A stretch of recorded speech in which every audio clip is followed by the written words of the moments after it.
Hello everyone. तो आज हम पॉलिनोमियल्स पढ़ने वाले हैं। पॉलिनोमियल्स पढ़ने के लिए बेसिकली आपको 9th क्लास में पॉलिनोमियल्स पढ़ने के लिए बेसिकली आपको क्या जानना ज़रूरी होता है, बस अलजेब्राइक एक्सप्रेशंस जो बेसिकली आपने 7th और 8th में पढ़ा था, बेसिक चीज़ बस इतना अगर आपको पता हो तो आप पॉलिनोमियल्स स्टार्ट कर सकते हैं 9th क्लास के लिए। ठीक है, जैसे कि अलजेब्राइक एक्सप्रेशंस क्या होते हैं, लाइक टर्म्स क्या होते हैं, अनलाइक टर्म्स क्या होते हैं, मोनोमियल, बायनोमियल, ट्राइनोमियल, ये सब पावर्स क्या होते हैं 1 2 3 4, वेरिएबल्स क्या होते हैं, कांस्टेंट्स क्या होते हैं। अगर आपको इतना पता है तो you can continue with the polynomial chapter in class 9th। ठीक है, तो उसके बाद आज हम पढ़ने क्या वाले हैं। तो सबसे पहले हम पढ़ेंगे व्हाट इज पॉलिनोमियल, सेकंड में डिग्री ऑफ पॉलिनोमियल, थर्ड में क्लासिफिकेशन ऑफ पॉलिनोमियल। बस ये 3 चीज़ आज के लेक्चर में हम पढ़ेंगे। ठीक है, तो स्टार्ट करते हैं व्हाट इज पॉलिनोमियल। तो basically polynomials are an algebraic expression, और पॉलिनोमियल्स को जनरली हम p ऑफ x से डिनोट करते हैं। p ऑफ x मतलब पॉलिनोमियल इन x वेरिएबल। अगर आप वेरिएबल x यूज कर रहे हैं तो px, अगर y यूज कर रहे हैं py, या जो भी वेरिएबल यूज कर रहे हो आप यहां लिखेंगे। इसका मतलब ये दोनों का प्रोडक्ट बिल्कुल भी नहीं है।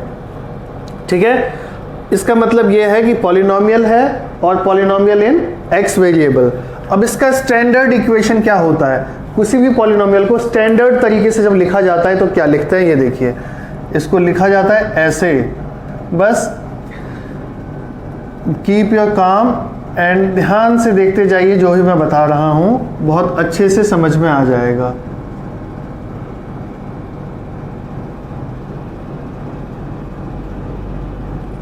अब देखिए, कहने का मतलब क्या है, polynomials are basically algebraic expressions.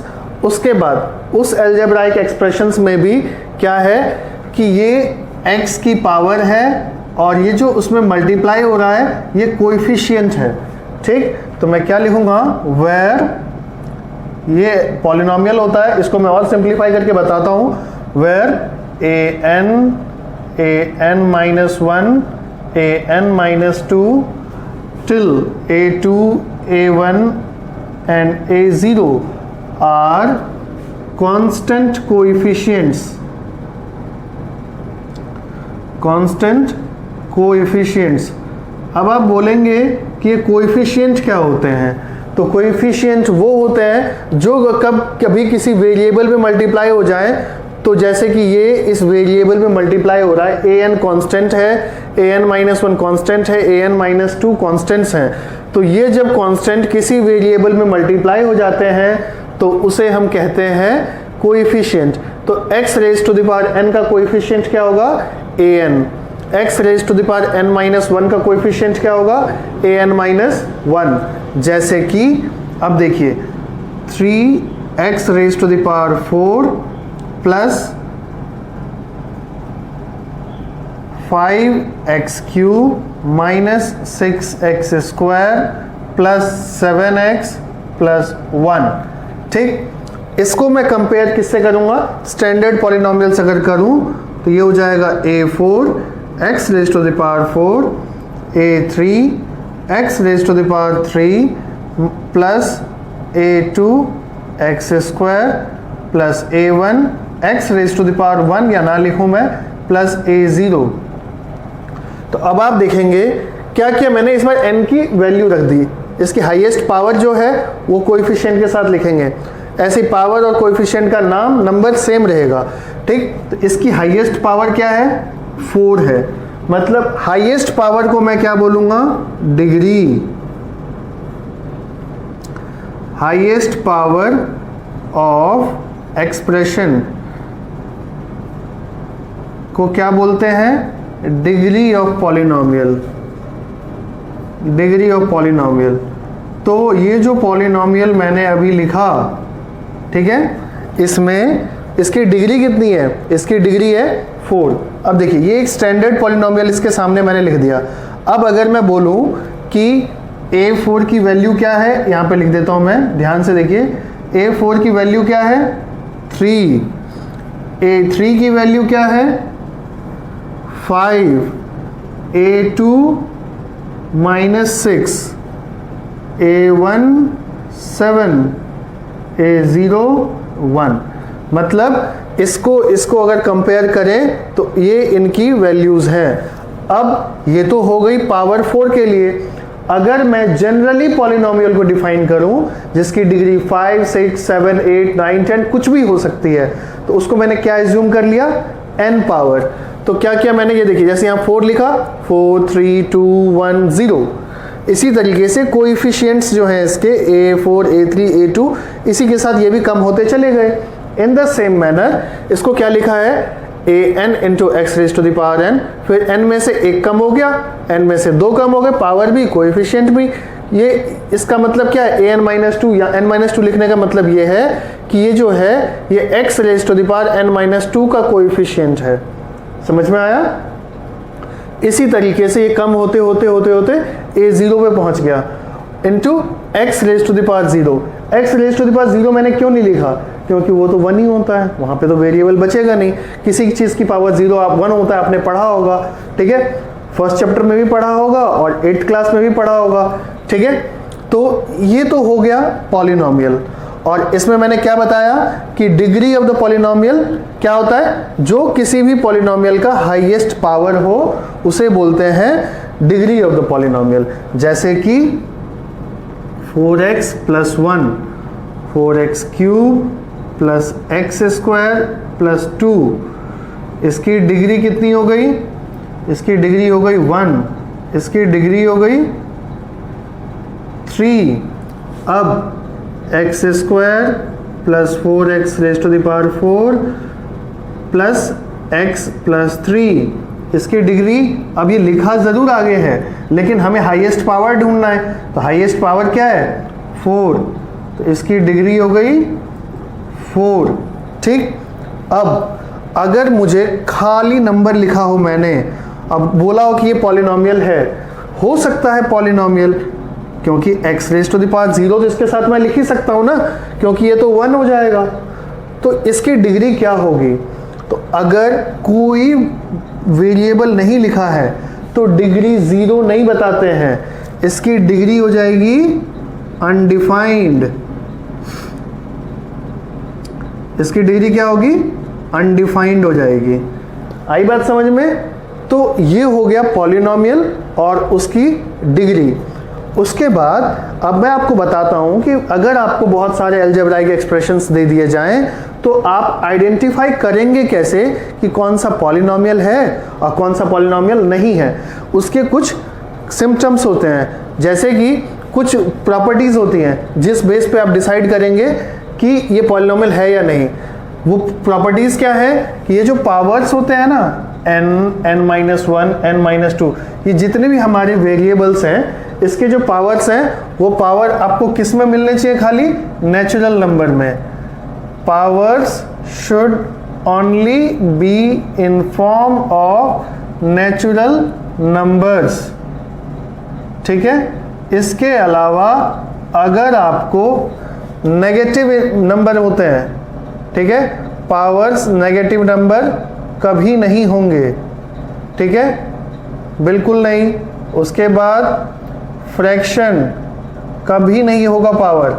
अगर ये सब पावर आपको फ्रैक्शन में या नेगेटिव नंबर में मिलते हैं, इसका मतलब क्या है कि वो एक्सप्रेशन पॉलिनोमियल नहीं है, ठीक। ये ध्यान दीजिएगा, बस नेचुरल नंबर होने चाहिए, मतलब सिंपल 1, 2, 3, 4, 5, 6। इसके अलावा अगर कुछ होता है तो वो पॉलिनोमियल नहीं होगा, ठीक है। या फिर एक और चीज लगा लीजिए, डेसिमल। पावर में अगर आपको ये 3 चीज मिलते हैं तो सिंपल वो पॉलिनोमियल नहीं होगा, ये चीज ध्यान दीजिएगा, ठीक है। ओनली पावर्स में नेचुरल नंबर्स होने चाहिए, ठीक है। तो अब मैं आपको कुछ एक्सप्रेशंस देता हूं और आपको आइडेंटिफाई करना है कि वो पॉलिनोमियल है या नहीं है, ठीक है। तो अब हम पॉलिनोमियल्स आइडेंटिफाई करते हैं कि ये जो गिवन पॉलिनोमियल्स हैं इसमें हमारे पास कौन कौन से पॉलिनोमियल हैं और कौन से पॉलिनोमियल्स नहीं हैं, ठीक है। तो सबसे पहले अगर मैं इसकी बात करूं तो क्या ये पॉलिनोमियल पे सूट करता है उस डेफिनेशन को? पावर्स देख लीजिए, यहाँ पे पावर है ही नहीं, और यहाँ पे अगर पावर है तो ये natural number, 4 is a natural number, तो ऑब्वियसली ये पॉलिनोमियल है, इट इज अ पॉलिनोमियल। ठीक, उसके बाद यहाँ आ जाइए, और यहाँ पे ये पॉलिनोमियल है क्या? देखिए सारे पावर्स नेचुरल नंबर में है। अब अगर आपको दिख रहा होगा यहाँ पे कि ये 3 अलग अलग वेरिएबल हैं, हाँ, तो क्या हुआ? It is following the rule, so it is a polynomial, but a polynomial in 3 variable. आई बात समझ में? It is a polynomial in 3 variable. अब यहाँ आ जाइए, यहाँ पे अगर आप देखेंगे तो ये भी आपको पॉलिनोमियल लग रहा होगा। क्यों? क्योंकि यहाँ पे भी t की पावर 1 है और यहाँ पे भी t की पावर 1 है, लेकिन इसमें एक चीज़ छुपी हुई है। आपने पिछले चैप्टर में पढ़ा होगा पावर्स एंड एक्सपोनेंट्स में, लास्ट लेक्चर में, कि यहाँ पे इसको मैं अगर ऊपर ले जाऊँ तो क्या हो जाएगा? पहले इसके ऊपर पावर कितनी है? 1 है, अब ये कितना हो जाएगा? -1। ठीक, तो ये t⁻⁻1 है। तो अब आप ये देखेंगे कि -1 जो है ये नेचुरल नंबर तो नहीं है। नेचुरल नंबर क्यों नहीं है? क्योंकि ये नेगेटिव इंटीजर है, और नेगेटिव नंबर्स नेचुरल नंबर में नहीं आते हैं। तो -1 क्या हो जाएगा? इस -1 के चक्कर में ये पूरा एक्सप्रेशन जो है पॉलिनोमियल नहीं होगा। ठीक है, उसके बाद अब यहाँ आते हैं, क्या? x² + √x। इसमें मैंने आपको पिछली क्लास में बताया था कि हर वो चीज़ जो स्क्वायर में है, ठीक है, उसको मैं 1/2 भी लिख सकता हूँ। ध्यान से देखिए, हर वो चीज़ जो स्क्वायर रूट में है उसको 1/2 भी लिखा जा सकता है। फिर मैंने पावर्स एंड एक्सपोनेंट्स में पढ़ाया था लास्ट एक्सरसाइज नंबर सिस्टम में, आप ध्यान से देखेंगे तो अब ये क्या हो गया? ये फ्रैक्शन आ गया। इस फ्रैक्शन के चक्कर में ये पूरा जो एक्सप्रेशन है that would not be a polynomial, ये पॉलिनोमियल नहीं कहलाएगा। ठीक है, चलिए अब आगे यहाँ आते हैं। यहाँ पे जब आप देखेंगे तो आप तुरंत बोलेंगे कि -x⁻⁻1 x² + x, और आप बोल देंगे कि ये तो पॉलिनोमियल नहीं है। लेकिन इसको अगर एक स्टेप आगे सॉल्व करें तो ये इससे मल्टीप्लाई होगा, और अगर मल्टीप्लाई होगा तो क्या होगा? बेस अगर सेम होते हैं तो पावर्स ऐड हो जाते हैं। तो ये क्या होगा? -1 + 2। अब ये इससे मल्टीप्लाई होगा, x⁻⁻1 + 1। ठीक, तो ये हो जाएगा x⁻1 2 - 1, इसको ऐसे ही लिख देते हैं अगर 1 ही है तो, प्लस x⁻0 यानी 1। अब बताइए क्या ये पॉलिनोमियल है? यहाँ पे -1 ज़रूर था, बट ये एक ट्रैप था। इसको अगर हम आगे सॉल्व करें तो आपको ये मिल जाएगा। ठीक है, that's why it is a polynomial. ठीक है, ये पॉलिनोमियल है। नाउ इसका ये पॉलिनोमियल है क्या? इसमें अगर वेरिएबल्स नहीं है तो भी हम पॉलिनोमियल कह सकते हैं। Yes, it is a polynomial, it is a polynomial with undefined degree. ठीक है, इसकी डिग्री पॉलिनोमियल है, लेकिन डिग्री क्या है? अनडिफाइंड है। तो चलिए लगे हाथ बाकी जो पॉलिनोमियल है उनकी भी डिग्री पता कर लेते हैं। तो इसकी डिग्री कितनी है? Highest degree. इसमें क्या मिलेगा? 4। इसकी हाईएस्ट डिग्री क्या हो जाएगी? 3, क्योंकि y की पावर हाईएस्ट है, दैट इज 3। अब ये दोनों तो पॉलिनोमियल है ही नहीं। इस पे आ जाइए, इसमें ये पॉलिनोमियल लास्ट है, इसकी डिग्री कितनी है? 1, क्योंकि हाईएस्ट क्या है? 1। इसकी डिग्री अनडिफाइंड, क्योंकि इसमें कोई वेरिएबल ही नहीं है। ठीक, चलिए इतना खत्म होने के बाद आपको डिग्री समझ में आ गया, पॉलिनोमियल्स क्या होते हैं वो समझ में आ गया। ठीक है, अब चलते हैं क्लासिफिकेशन ऑफ पॉलिनोमियल्स में, कि पॉलिनोमियल्स की क्लासिफिकेशन क्या होती है। नाउ क्लासिफिकेशन की अगर बात की जाए तो there are 2 basis of classification. Basis मतलब वो आधार जिसके बेस पे हम क्लासिफिकेशन करते हैं। तो पहला बेसिस क्या है, डिग्री के बेस पे क्लासिफिकेशन, और दूसरा बेस क्या है, नंबर ऑफ टर्म्स के बेस पे क्लासिफिकेशन। ठीक, जैसे कि अगर डिग्री 1 हो गई तो क्या होगा, अगर डिग्री 2 है, डिग्री इज 3 तो क्या होगा, डिग्री अगर 4 है तो फिर क्या होगा, डिग्री अगर 5 है तो कौन सा पॉलिनोमियल होगा। इन द सेम मैनर अगर नंबर ऑफ टर्म्स आपके पास 1 है तो कौन सा पॉलिनोमियल होगा। नंबर ऑफ टर्म्स अगर आपके पास 2 हैं तो कौन सा पॉलिनोमियल होगा। नंबर ऑफ टर्म्स अगर आपके पास 3 हैं तो कौन सा पॉलिनोमियल होगा। और इस जहां तक डिफाइन किया गया है मैं आपको वहां तक बताता हूं, या जनरली जहां तक यूज में आते हैं वो मैं बता रहा हूं आपको, क्योंकि टर्म्स तो इनफाइनाइट हो सकते हैं बट जनरली इतना ही यूज किया जाता है इधर या इधर। ठीक, तो सबसे पहले डिग्री डिफाइन कर दूं। ठीक, अब इधर देखिए, जिस पॉलिनोमियल की डिग्री 1 है, चाहे उसमें कितने भी नंबर ऑफ टर्म्स हैं, जिस पॉलिनोमियल की डिग्री 1 है उस पॉलिनोमियल को बोलते हैं लीनियर पॉलिनोमियल। और इसका स्टैंडर्ड पॉलिनोमियल क्या होता है, ax प्लस बी। ठीक, मतलब a क्या है, कोएफिशिएंट, x वेरिएबल, b फिर से coefficient, decreasing order of power. ठीक, उसके बाद अगर डिग्री 2 है तो उस पॉलिनोमियल को बोला जाता है क्वाड्रेटिक पॉलिनोमियल। मतलब ax square plus bx plus c।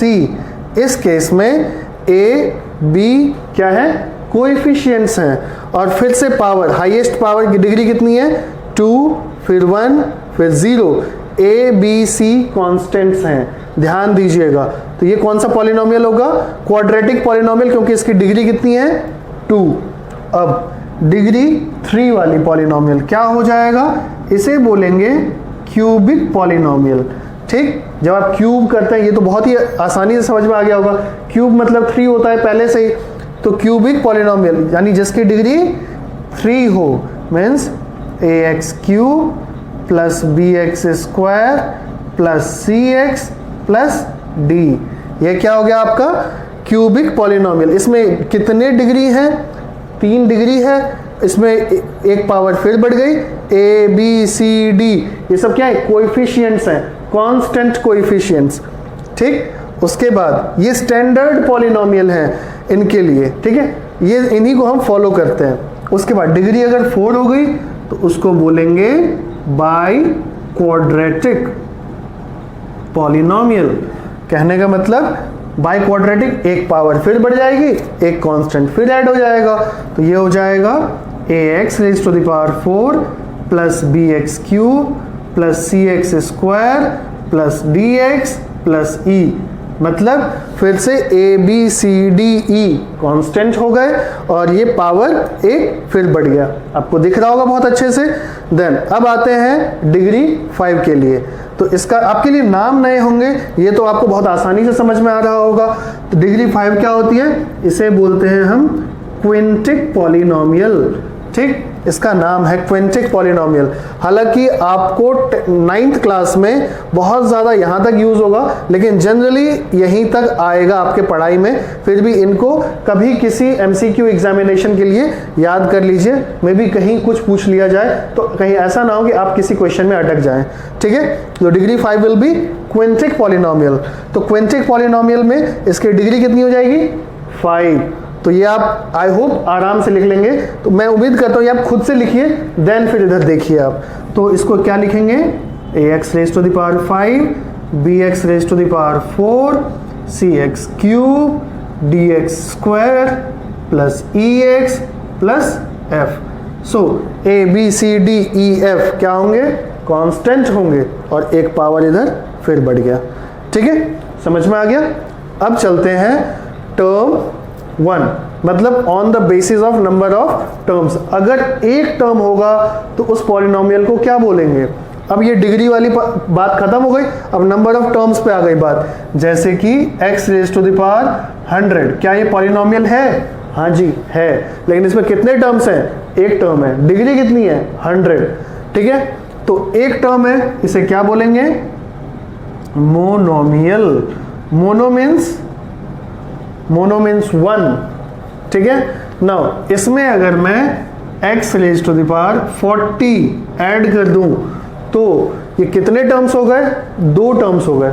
2 terms means binomial. ये सब आपने पढ़ा होगा पिछले क्लासेस में, तो आपको ये बहुत आसानी से समझ में आ रहा होगा। ठीक, टर्म 3 अगर तीसरा टर्म में ऐड कर दूं इसमें तो कितने टर्म हो गए अब total? x raise to the power 50, 3 term हो गए, तो इसको बोलेंगे ट्राइनोमियल। ठीक है, चलिए, तो ये तो हो गए नंबर ऑफ टर्म के बेसिस पे, और ये हो गए डिग्री ऑफ पॉलिनोमियल के बेसिस पे। ठीक है, तो आई होप आपको क्लासिफिकेशन भी समझ में आ गई होगी। और अगर आपके कोई क्वेश्चंस हो आप डेफिनेटली कमेंट बॉक्स में लिखिए या मुझे कांटेक्ट कर लीजिए। I will come with the solution and I will clear your doubts. ठीक है, in next lecture I will be coming with zeros of the polynomial. ठीक है, जो कि इसका अगला कॉन्सेप्ट है। ये हो, आई होप अगर आपको ध्यान से अगर आप देखें आपको सब कुछ समझ में आ गया होगा। ठीक है, और is there anything which you want me to explain, या कुछ मेरे से छूट रहा हो, अगर आपको लगता है ऐसा, तो डेफिनेटली आप कमेंट बॉक्स में लिखिए या मुझे कांटेक्ट करके मेल करिए मुझे, मैं बता दूंगा या मैं उसको अपने नेक्स्ट वीडियो में एक्सप्लेन कर दूंगा। ठीक है, थैंक यू, मिलते हैं नेक्स्ट वीडियो में।